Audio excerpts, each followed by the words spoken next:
দেখছেন হাতের অবস্থা কি, মানে এখানে আপনি কষ্ট করতে পারবেন তাইলে আপনাকে সবাই ভালোবাসবে। ধরুন যদি আপনি সেই মাছগুলো ধরে ভারতের ট্রলি কিংবা ফিশিং এসে ধরে নিয়ে চলে যায়, তাহলে আমাদের বাংলাদেশের জেলে আর কি আমরা আমরা সেই মাছগুলো ধরতে পারি না, তাহলে আমাদের অবস্থা কী হবে আপনারা বলেন।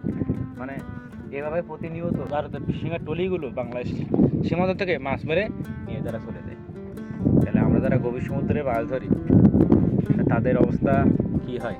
আমাদের এখন আমরা যে আমাদের ভাগ্যে যে মাছগুলো আছে আর কি, সেই মাছগুলো তারাই যদি নিয়ে চলে যায়, তাহলে আমাদের এই জেলে মহলের মানে জীবনযাপন কীভাবে চলবে আপনারা খেয়াল করে দেখুন। কুয়াশা তো তার জন্য ভালোভাবে বোঝা যাচ্ছে 100-150 ফিশিং বাংলাদেশ সীমান্তে চলে আসছে।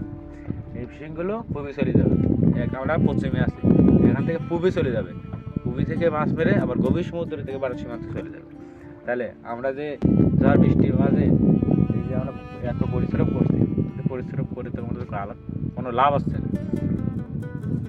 আমাদের যে বাংলাদেশের অর্থনৈতিক সম্পদ মানে মাছ, এই মাছগুলো তো আমরা ধরতে পারছি না, আমাদের মাছগুলো ওরাই ধরে নিয়ে চলে যাচ্ছে। তাইলে এভাবে আমাদের জীবন যাপন চলতেছে। আসলে পদক্ষেপ নেওয়ার কোনো মানুষ নাই। যদি এইগুলো ভালোভাবে পদক্ষেপ নিত, ভালোভাবে কেয়ার করতো, তাহলে আমাদের সুন্দরবন গভীর সমুদ্রে যেসব জেলেরা মাছ ধরতো এরা সাফল্যতা লাভ করতো অনেক। ঠিক আছে, দেখুন কত ফিশিং যাচ্ছে, 100-200 বেশি ফিশিং চলে যাচ্ছে, সব এগুলো ভারতের ফিশিং সব।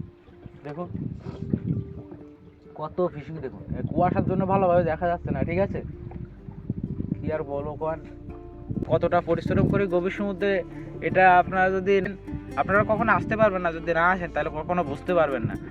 এখানেও যখন অতিরিক্ত তুফান হয় বা ঢেউ হয়, মানে অতিরিক্ত বাতাস হয়, বাতাস হলে তো অনেক অতিরিক্ত ঢেউ হয়, তখন ভাই ও তো অনেক কষ্ট হয় ভাই। হাতের অবস্থা দেখুন,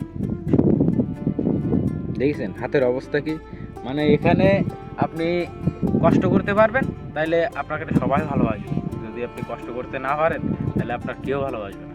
মানে কি বলবো, খারাপ লাগে। ঠিক আছে, আমাদের বাংলাদেশের মাছ অন্য দেশের লোক মেরে নিয়ে চলে যাচ্ছে, এটা সত্যি অনেক খারাপ লাগে। আপনার কাছে এতটুকু রিকোয়েস্ট যে এই ভিডিওটা আপনারা দেখুন আর অন্যজনের দেখার সুযোগ করে দিন। আচ্ছা ঠিক আছে, ভালো থাকেন, সুস্থ থাকেন, আবার দেখা হবে।